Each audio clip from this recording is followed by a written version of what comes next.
Fala pessoal, sejam bem-vindos, começando mais um vídeo com muitas informações importantes. Mas antes, eu peço para que você se inscreva no canal, deixe o seu like e compartilhe o vídeo com o máximo de pessoas. Giro na tela e notícias a seguir.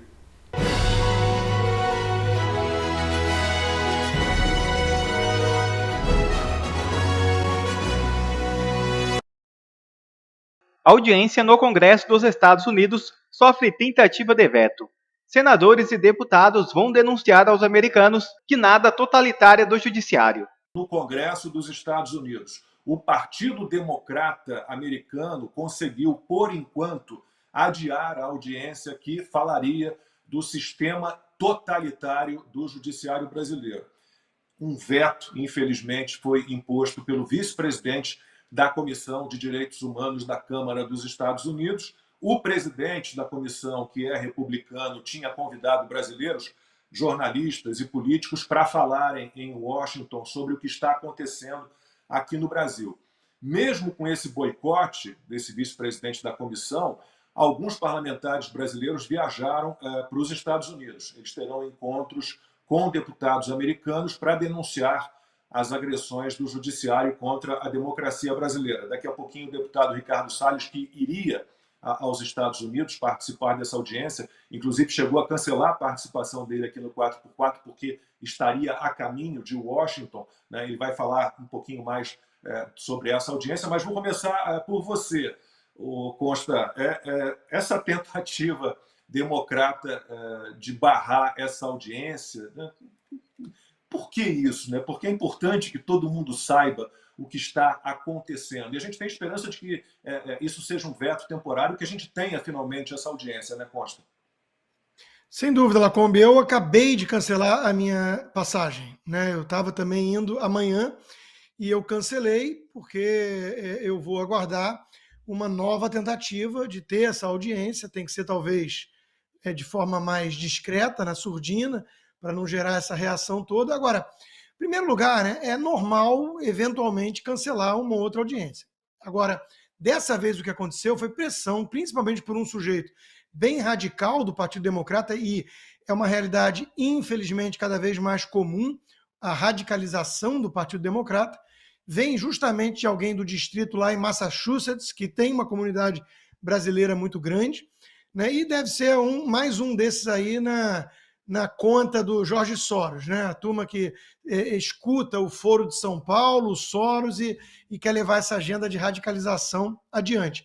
Eles sequer aceitam, como a gente viu aí, debater o assunto, ouvir congressistas brasileiros que estariam vindo, e alguns mantiveram a viagem, para explicar o que está acontecendo com o Brasil.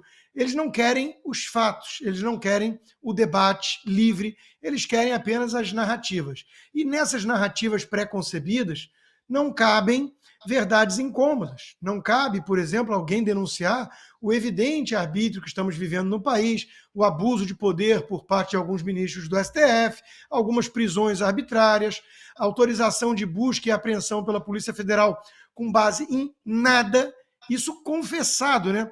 Vamos ver se realmente ele é limpo e não tem absolutamente nada. Isso não existe nos Estados Unidos.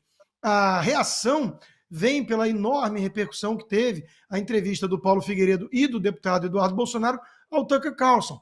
E o Tucker Carlson não acreditava, ele ficava incrédulo com algumas coisas que os dois entrevistados expuseram ali. E é isso que a turma democrata quer evitar num ano eleitoral, acima de tudo. Vamos lembrar aqui que o Joe Biden fez uma forcinha para o criminoso, né, o ladrão, voltar à cena do crime, como diria Alckmin. Ele chegou a usar aparatos do Estado e tudo para dar uma intimidada, para falar, espero que ocorra tudo limpo, e limpo para a visão democrata não é exatamente o conceito que nós temos de lisura e transparência. Ele deu um recado. E agora ele está vendo a radicalização do próprio Lula, defendendo cada vez mais atrocidades, até o Hamas contra Israel. O Biden está numa posição delicada, porque é ano eleitoral, ele precisa acenar para essa base radical, então ele também fica na retórica, usando algumas palavras, espero que Israel não ultrapasse limites, a linha vermelha, 30 mil mortes de civis é inaceitável, aceitando a valor de face o Ministério da Saúde da faixa de Gaza, ou seja, o próprio Hamas, né? Ele precisa acenar para essa base radical, ao mesmo tempo ele vai perdendo popularidade perante a população, que não aceita essa radicalização. Então o Biden tem um incômodo, ele meio que apoiou esse cara aí que é amigo da China, esse cara aí que está se aproximando do Putin, né? E isso é um problema para a eleição dele. E aí vai lá, a turma democrata faz esse conchavo, essa pressão, para impedir, então, que se debata a questão do que está acontecendo no Brasil. Porque, Lacombe, eu posso dizer uma coisa, espero que a Ana tenha a mesma opinião, mas se ela não tiver, claro, ela traz a dela. Mas a minha percepção é de que a mídia mainstream americana trata o Brasil hoje como uma coisa, digamos assim, normalização total, e o Lula com umas falas incômodas, umas gafes, uns deslizes, uma sinalização preocupante, mas se você realmente perguntar se eles entendem o que está acontecendo com o Brasil em termos de arbítrio, abuso de poder e tudo mais, né, que a gente denuncia todo domingo aqui, eles não fazem a menor ideia. A audiência era para isso e eles tentaram calar, porque como bons esquerdistas que são, eles odeiam o debate e a transparência.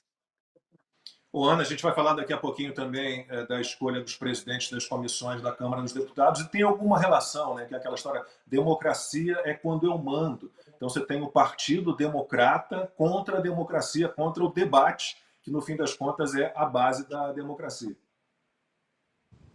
O Partido Democrata, o velho Partido Democrata de Bill Clinton, por exemplo, acho que Bill Clinton foi o último social-democrata, né? Foi o último tucano, digamos assim, da política americana. Hoje o Partido Democrata é um partido de extrema esquerda, como o Constantino colocou, é um partido que precisa subir em cima do muro e fazer o discurso para a base extremista, dizendo que Israel não pode passar dos limites. Imagina, o antigo Partido Democrata, mesmo sendo uma social-democracia, jamais faria isso. Ele logo depois, quando entrou Obama, aí destrambelhou de vez, eles partiram para a extrema esquerda. Depois do cancelamento dessa comissão, eu entrei em contato com algumas pessoas do Partido Republicano, 2 ex-assessores do Ronald Reagan, que são bastante influentes ainda no Partido Republicano, e perguntei: o que aconteceu? Foi a entrevista do Tucker? O que está acontecendo? Por que esse cancelamento? E como Constantino disse, há cancelamentos toda hora de comissões. Mas pelo que eles me explicaram, Lacombe, Consta e Salles, foi o pacote, né? Teve a entrevista do Tucker, sim, mas o pacote Lula vem deixando os republicanos bastante preocupados com o destino do Brasil, que é uma nação muito importante para os americanos na América do Sul.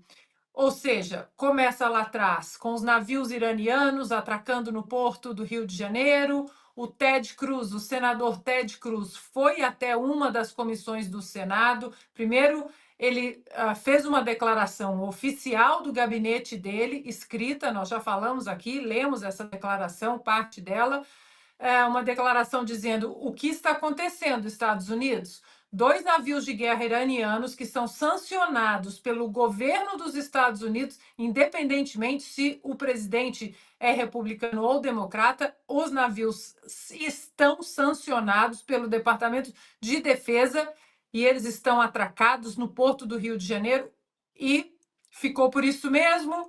Depois, uma general, também numa entrevista que nós já mostramos aqui, levantou o nome do Lula e a preocupação de parte dos militares americanos com essas relações nada republicanas com os amigos totalitários do Lula. Claro que agora a última fala do Lula comparando Israel com o Holocausto, dizendo que o que Israel faz, que é considerado pela grande maioria dos americanos uma legítima defesa diante da atrocidade, da barbárie que aconteceu no 7 de outubro. Então, e agora, mais uma vez, a semana passada, né, também, um dos líderes do Hezbollah depois da cartinha de agradecimento do Lula, um dos líderes do Hezbollah também agradecendo, né, o presidente Lula. Então, essa amizade com o Irã preocupa demais os Estados Unidos, porque é exatamente o Irã que financia o Hezbollah. O pacote todo está deixando os americanos sérios, de cabelo em pé e preocupadíssimos.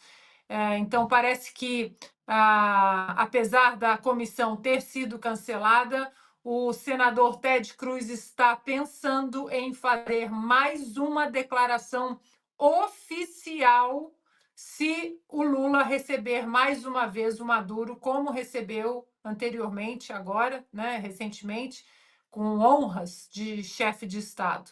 Ou seja, o Brasil do lado completamente errado da história. E Eduardo Bolsonaro mostra provas da prisão ilegal de Felipe Martins. Veja o vídeo. Após um vazamento da conta de que Felipe Martins foi preso supostamente por ter ido aos Estados Unidos no avião com Bolsonaro em 30 de dezembro de 2022, ficou exposta a perseguição contra o círculo mais próximo de Bolsonaro, pois a defesa de Felipe colocou no processo o seu cartão de embarque de um voo em que ele pegou de Brasília para Curitiba em 31 de dezembro daquele mesmo ano. Ou seja, é humanamente impossível que alguém pudesse ter ido dia 30 de dezembro aos Estados Unidos e estar em Brasília no dia seguinte para pegar esse voo para Curitiba. Detalhe, tudo isso sem que houvesse qualquer registro no controle migratório do Brasil e dos Estados Unidos. Não obstante, na tentativa de manter Felipe preso sob o ridículo argumento de que ele teria se evadido da justiça brasileira, visto que ele foi preso no Brasil, logo não houve qualquer tentativa de fuga, mas ainda assim, circula agora na internet um print do site do CBP, autoridade que faz controle migratório nos Estados Unidos, demonstrando que Felipe Martins teria pousado com Bolsonaro dia 30 de dezembro de 2022 no aeroporto de Orlando. O que esqueceram de te dizer é que o próprio site do CBP diz expressamente, abre aspas, esse histórico de viagem é apenas uma ferramenta para auxiliar o público e não é um registro oficial para questões legais, fecha aspas. Ou seja, não se trata de informação confiante, de uma prova cabal ou algo que possa ser utilizado num processo judicial. Isso tanto é verdade que nesse print não há registro da viagem que o Felipe fez em setembro de 2022 para acompanhar o Bolsonaro durante a Assembleia Geral da ONU. Viagem essa amplamente divulgada na imprensa e redes sociais com a presença do Felipe. Olha aí no print. Cadê esse registro de entrada dele no território americano em setembro de 2022? Não tem. Outro detalhe, nessa ocasião, a viagem do Felipe para os Estados Unidos também estava prevista no site oficial do governo brasileiro. Na agenda do assessor-chefe, lá estava o voo de Londres para Nova York, na Assembleia Nacional da ONU. Mas jamais um voo Brasília-Orlando, dia 30 de dezembro de 2022. Repara só que no próprio site da CBP, a fonte utilizada pelo Guilherme Amado para dizer que o Felipe viajou com Bolsonaro para Orlando, tem expresso, abre aspas, se você é um policial federal, estadual, local, tribal, ou policial estrangeiro, ou oficial de governo que precise de uma informação sobre algum indivíduo em missão oficial, por favor, use os seus canais oficiais. Coisa que o jornalista investigativo Guilherme Amado não conseguiu fazer. E pior, esse mesmo print, extremamente frágil, foi usado para prender um inocente e que está até agora preso. O que está ocorrendo é justamente o contrário do devido processo legal. Está sendo exigido que um inocente prove que ele não viajou aos Estados Unidos, quando numa democracia cabe ao acusador comprovar cabalmente aquilo que ele está acusando. Se a fonte usada por Guilherme Amado, que embasou a decisão de Alexandre de Moraes para prender Felipe, é algo incerto, como a própria autoridade americana diz, então não há que se falar numa medida gravíssima como a prisão preventiva. Agora, o que nós poderíamos esperar de uma imprensa madura é uma retratação dessa matéria jornalística errada e, por consequência, assim esperaríamos também que um judiciário justo fizesse a imediata soltura de Felipe Martins, visto que a base para a sua prisão é um fato que jamais ocorreu. Nós não queremos privilégios. A gente só quer justiça. Um abraço. Fique com Deus.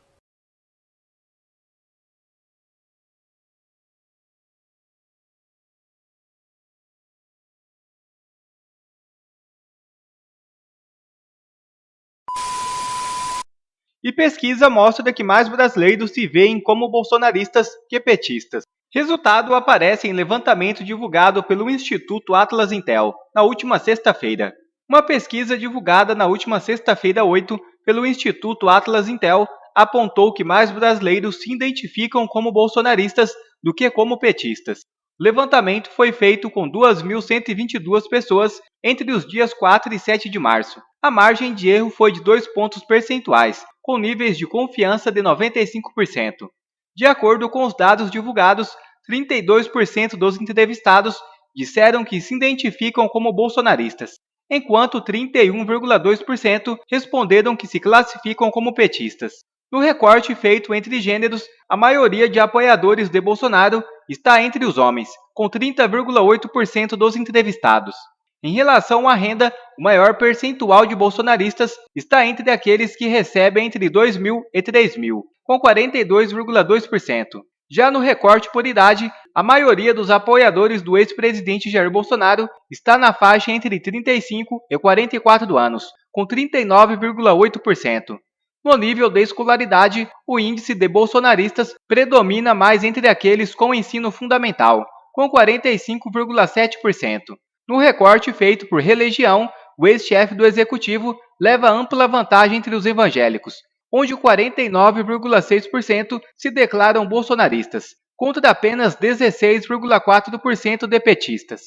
No quesito social, os apoiadores de Bolsonaro aparecem na frente entre um público que poderia parecer inesperado. Os beneficiários do Bolsa Família, nesse recorte, os bolsonaristas, são 36,4%, enquanto os petistas são 33,6%.